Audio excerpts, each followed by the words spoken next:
Hello everyone. In last video we studied about measurement of blood pressure, that is how sphygmomanometer is used to measure blood pressure. Now in this video we are going to study about some blood related disorders. Means normal blood pressure is increased, then what happens in body? Which disorders are resulted into the increased blood pressure? That is blood related disorder. In that, first hypertension, second disorder is coronary artery disease, and third one is angina pectoris. These are the blood related disorders. If in any person there is a deviations in blood pressure, normal blood pressure, जर काही कारणामुळे normal blood pressure मध्ये changes होत असतील काही व्यक्तींच्या मध्ये, then such disorders are seen in that person. So let's start. First blood related disorder, that is hypertension. What is hypertension? See the definition: persistently, continuously, persistently raised blood pressure higher than normal is called a hypertension. Remember that, persistently. म्हणजे एकदा दोनदा blood pressure normal level पेक्षा जास्त झालं म्हणून hypertension नव्हे. जर सातत्यानं पर्सिस्टंटली एखाद्या व्यक्तीमध्ये जर ब्लड प्रेशर रेज होत असेल above the normal level, then that disorder or that condition is called a hypertension. म्हणजे जे ब्लड प्रेशर 120 सिस्टॉलिक प्रेशर आणि डायस्टॉलिक 80, त्याच्यामध्ये जर सातत्यपूर्ण एखाद्या व्यक्तीच्या मध्ये जर वाढ असेल, रेज असेल, तर त्याला हायपरटेन्शन असं म्हणतात. What is hypertension? persistently raised blood pressure higher than normal, then it is called a hypertension. 140-90 mm of Hg, जे नॉर्मल ब्लड प्रेशर आपण जे सांगतोय 120 आणि 80, systolic pressure 120, diastolic pressure 80. Systolic pressure जर 140 असेल एखाद्या व्यक्तीमध्ये आणि डायस्टॉलिक प्रेशर जर 90 असेल, it is called a threshold of hypertension. It is called a threshold of hypertension. म्हणजे नॉर्मल ब्लड प्रेशर मध्ये जर इन्क्रीज असेल 140 आणि 90, सिस्टॉलिक 140 आणि 90, डायस्टॉलिक, तर त्याला हायपरटेन्शनचा थ्रेशोल्ड असं म्हणतात.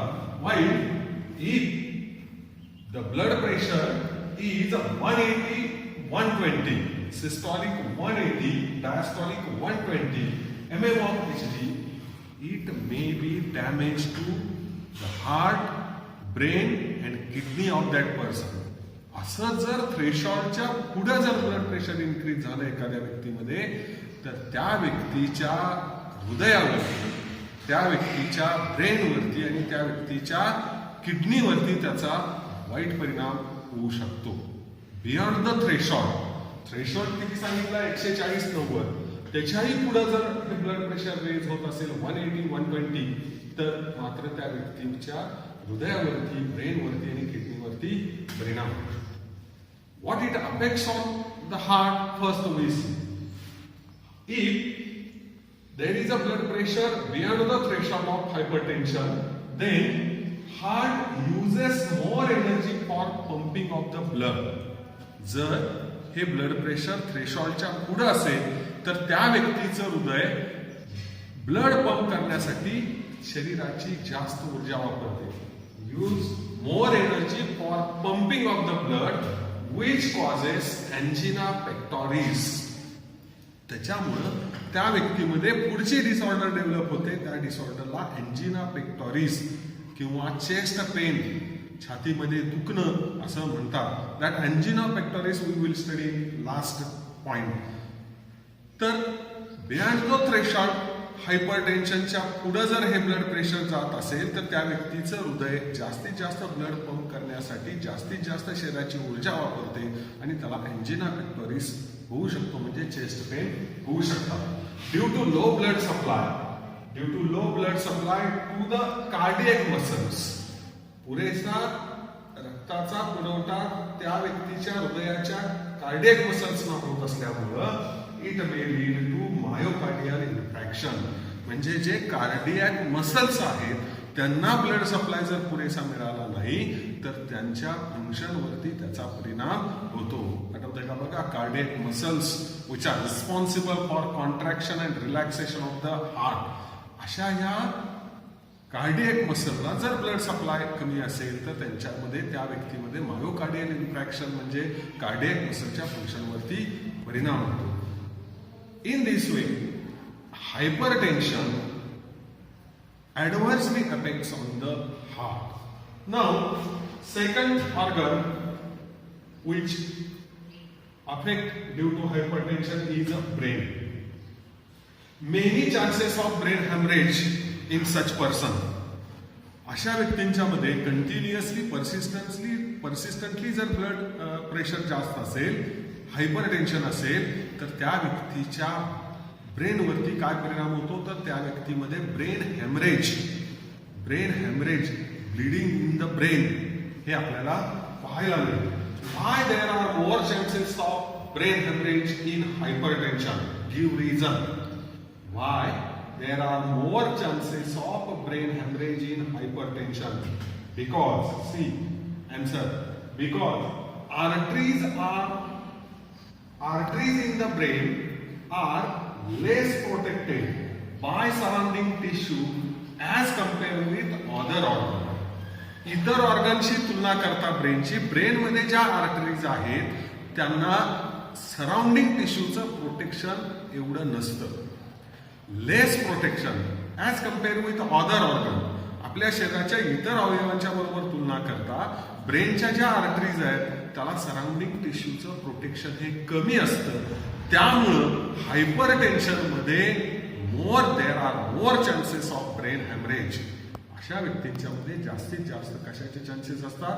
ब्रेन हेमरेजचे. Because arteries in the brain are less protected by surrounding tissue as compare with other organ. Last organ affected by hypertension is a kidney. There are kidney failure in such person. अशा व्यक्तींच्या मध्ये kidney failure झालेलं आपल्याला पाहायला मिळतं. म्हणजे जर hypertension असेल, परसिस्टंटली जर नॉर्मल ब्लड प्रेशर पेक्षा एखाद्या व्यक्तीमध्ये जर ब्लड प्रेशर जास्त असेल तर अशा व्यक्तीची किडनी ही नॉन फंक्शनल होऊ शकते. Now we are going to study second blood related disorder, that is a coronary artery disease. In short, it is called a CAD. Coronary artery disease, CAD, is also known as atherosclerosis. It is also known as atherosclerosis. Coronary artery disease is also known as atherosclerosis. Calcium, fat, cholesterol and fibrous tissues are deposited in blood vessels which supply blood to the heart. In angina pectoris, we are also studying atherosclerosis and arteriosclerosis. Here, atherosclerosis, CAD is also known as atherosclerosis. See here, this is the lumen of blood vessel. This is lumen of blood vessel. म्हणजे जी आपली रक्तवाहिनी आहे त्याची आतली cavity. Due to some reasons there is a deposition of fatty substances और cholesterol और fibrous tissues. या blood वेसलच्या lumen मध्ये अशा फॅटी सबस्टन्सचं डिपॉझिशन झाल्यामुळं त्याची जी ल्युमेन आहे ती नॅरो होते. This condition of blood vessel is called atherosclerosis.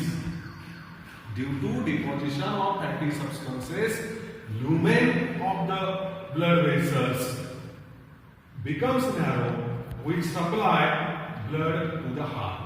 ज्या ब्लड वेसल्स हृदयाला रक्त ओझ करत असतात, अशा ब्लड वेसलच्या लुमेनमध्ये फॅटी सबस्टन्सचं डिपॉझिशन होतं आणि ती लुमेन नॅरो होते. That condition is a term here coronary artery disease or atherosclerosis. Due to deposition, lumen of blood vessels become narrow. आणि अशा जर ह्या लुमेन नॅरो झाल्या तर त्या इफिशियंटली ब्लड सप्लाय आपल्या हृदयाला करू शकत नाही आणि त्याचा परिणाम या हार्टवरती परत एकदा हायपरटेन्शन, एंजियोपेक्टोरिस सारख्या डिसऑर्डर्स मध्ये होऊ शकतो. म्हणजे ज्या ब्लड वेसल्स हृदयाकडे रक्त घेऊन जातात त्यांची जर लुमेन अशी नॅरो झाली तर त्या व्यक्तीमध्ये बाकीच्या ब्लड डिसऑर्डर्स आपल्याला पाहायला मिळतात.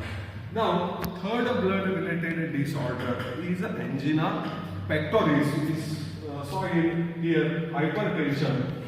Heart uses more energy for pumping blood, which causes angina pectoris, that is a chest pain. म्हणजे हायपरटेन्शन असेल एखाद्या व्यक्तीमध्ये, जर रेज्ड ब्लड प्रेशर असेल अबाव द नॉर्मल प्रेशर, तर अशा व्यक्तीमध्ये आपल्याला चेस्ट पेन किंवा छातीमध्ये दुखणं, त्यालाच इथं काय म्हणतात, angina pectoris. Angina pectoris, in other word it is called pains in the chest. छातीमध्ये वेदना होणं यालाच एंजिना पेक्टोरिस असं म्हणतात. Due to pains in the chest or angina pectoris, there is a low supply of blood to the cardiac muscles. Again, we saw here myocardial infarction. म्हणजे cardiac मसल्सला जर पुरेसा blood supply नसेल तर त्या cardiac मसलच्या function वरती त्याचा परिणाम होतो. Here is also due to low blood supply of blood to the cardiac muscle, there are atherosclerosis and arteriosclerosis. We just saw here atherosclerosis. There is a deposition of fatty substances in the blood vessels. This is atherosclerosis. What is meant by atherosclerosis? There is a loss of elasticity of blood vessels. जर fatty सबस्टन्सचं deposition या blood वेसल्सच्या लुमेनमध्ये झालं तर या blood वेसलची जी इलॅस्टिसिटी आहे, कॉन्ट्रॅक्शन आणि रिलॅक्सेशनची जी त्यांची कपॅसिटी आहे त्याच्यावरती परिणाम होतो. This condition, loss of elasticity of blood vessel, is called arteriosclerosis. म्हणजे या आर्टरीच्या किंवा या ब्लड वेसलच्या आतल्या बाजूला जर फॅटी सबस्टन्सचं डिपॉझिशन झालं तर त्याची इलॅस्टिसिटी कमी होते आणि अशा कंडिशनला loss of elasticity of blood vessel is called arteriosclerosis. Angina pectoris is due to these two conditions: atherosclerosis, deposition of fatty substances; arteriosclerosis, loss of elasticity of blood vessel. या दोन्ही कारणांमुळे, या दोन्ही डिसऑर्डरमुळे म्हणजे अथेरोस्क्लेरोसिस आणि आर्टेरियोस्क्लेरोसिसमुळे चेस्ट पेन होऊ शकतात, म्हणजेच एंजिना पेक्टोरिस होऊ शकतो. What are the symptoms? काय लक्षणं दिसतात अशा व्यक्तींच्या मध्ये एंजिना पेक्टोरिस किंवा चेस्ट पेन? तर severe pains in the chest. जर एखाद्या व्यक्तीच्या छातीमध्ये तीव्र अशा वेदना होत असतील, ज्याला स्टेबिंग पेन्स असं म्हणतात, अशा जर होत असतील तर it may be angina pectoris. Heaviness in the chest, असा छातीमध्ये जडपणा आल्यासारखा वाटतो, श्वास घ्यायला त्या व्यक्तीला जड वाटतं, असा हेवीनेस जर चेस्ट मध्ये असेल तरी सुद्धा it may be angina pectoris और it is one of the symptom of angina pectoris. And last, these pains which are in the chest in the beginning, after that these pains may be spread to lower jaw, खालचा जबडा, left arm, left shoulder and neck. या वेदना छातीपुरत्या मर्यादित न राहता त्या कुठं spread होतात? टू द नेक, लोअर जॉ, खालचा जबडा, लेफ्ट आर्म, डाव्या बाजूचा वरचा हात, आणि लेफ्ट शोल्डर. म्हणजे जर या चेस्ट पेन्स लेफ्ट साइडला जर स्प्रेड होत असतील, मग मान असेल, खालचा जबडा असेल, लेफ्ट शोल्डर असेल, लेफ्ट आर्म असेल, तर it is the symptom of angina pectoris means chest pain. Students, these are the 3 blood related disorders: hypertension, CAD, coronary artery disease, and angina pectoris.